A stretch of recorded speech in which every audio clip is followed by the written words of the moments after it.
A Falcon might be old, but a Falcon is a Falcon anywhere.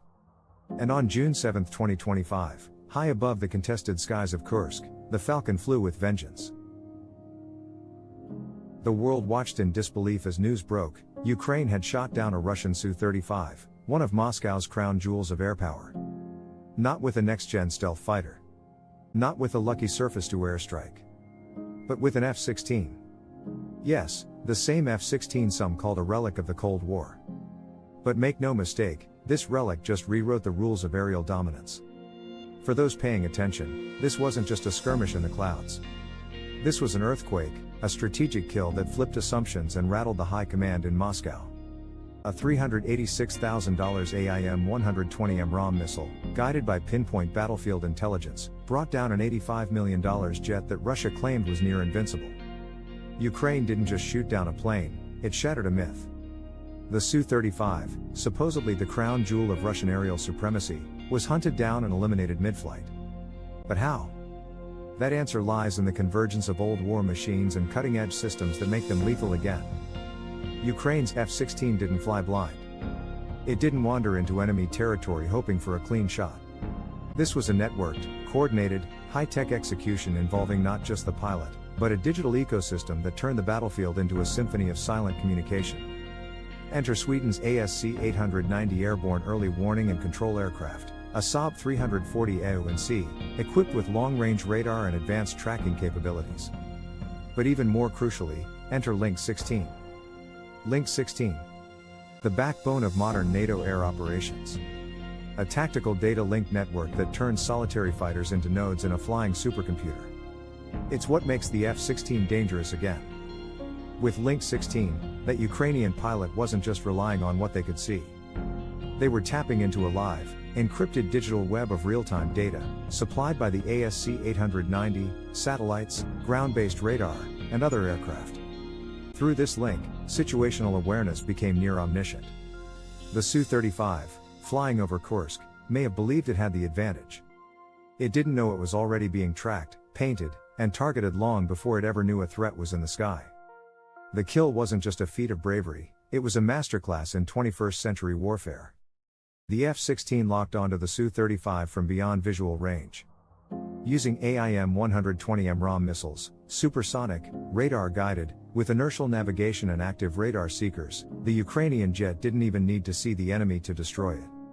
This is the horror show that Russia never expected, a digital battlefield where one networked fighter becomes a threat far greater than any single aircraft ever should be. For years, the Su-35 had been marketed as Russia's apex predator, a 4++ generation fighter capable of supermaneuverability, advanced radar, and long-range engagement. But what Kursk showed the world is that even apex predators fall when they're surrounded by a smarter, faster, and better connected kill chain. And here's the brutal irony, that old lion, the F-16, was never supposed to win this fight. It wasn't even supposed to make it into Russian airspace. It was supposed to stay back, on patrol, intercepting missiles and drones. That's what Putin hoped. That's what the analysts predicted. But Ukraine had other plans. And those plans didn't emerge in a vacuum. Back in 2024, Ukraine received its first wave of F-16s, part of a Western commitment to shift the balance in the skies. Many believed the jets would be used for defense only. Short-range response. Maybe occasional missile interception. But Ukraine saw an opportunity not just to defend, but to dominate. With Link 16, AIM-120s, and Swedish radar planes, the Ukrainian Air Force had assembled what military strategists call a force multiplier. A system where each piece amplifies the power of the others. Think about this, the ASC 890 scans 193,000 square miles of sky. It tracks aircraft at a range of 250 miles. It communicates directly with fighter jets in the air, feeding them targeting data, updating positions, calculating vector trajectories, all in real time. Through Link 16, that data is shared instantly with the F-16's onboard systems, giving the pilot a live feed of the enemy's location, speed, altitude, and heading. The Su-35 never stood a chance. It wasn't a duel, it was a digital ambush. But this wasn't just a tactical victory. It was psychological warfare. Russia didn't just lose a jet, it lost control. Kursk, once thought to be secured by Russian forces, is now a hot zone. Ukrainian fighters are striking inside Russian airspace. That's not just bold, it's revolutionary. It tells the Kremlin that the air is no longer theirs. It tells Russian pilots that even behind the border, they're not safe. And it tells the world that Ukraine is no longer fighting to survive, it's fighting to win. The impact of this one strike ripples far beyond the battlefield. Each Su-35 down represents nearly a tenth of Russia's entire fleet. These aren't replaceable machines. They're strategic investments. They represent billions in sunk costs. Each one loss not only depletes Russia's tactical capability, it dents the illusion of Russian dominance. This shoot-down was the 8th Su-35 destroyed during the war. If that rate continues, Putin won't just run out of planes. He'll run out of confidence. What makes the Kursk strike even more devastating is the symbolism. Back in April 2024, Russian General Valery Gerasimov proudly declared that Kursk had been completely secured, that Ukraine had been expelled, crushed, neutralized. Russian forces even deployed North Korean troops to secure the victory. They lauded it as the end of an 8-month humiliation. And then, just months later, Ukraine flies into that same airspace and sets fire to the myth. The Su-35 burned not just as metal and fuel, but as metaphor. Russia's victory, like its fighter jet, now smolders on the battlefield.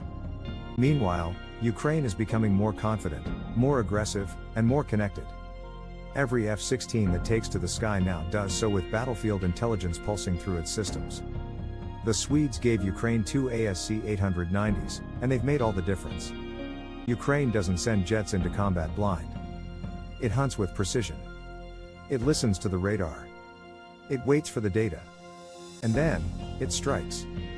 The sky is no longer a chaos of dogfights. It's a chessboard. And Ukraine is playing to win. That's what makes Link 16 so terrifying for Moscow. Because it doesn't just help Ukraine coordinate. It allows them to outthink, outmaneuver, and outgun even the most advanced Russian platforms. Link 16 makes every radar ping, every missile warning, every enemy movement part of a shared consciousness. Ukrainian fighters aren't just pilots anymore, they're warriors plugged into a digital nervous system that sees everything. And here's the deeper truth, this is a warning to every nation still clinging to the belief that hardware alone wins wars. The Su-35 was built to dominate. Fast, maneuverable, heavily armed. But in modern warfare, dominance isn't about raw speed or brute force. It's about connectivity.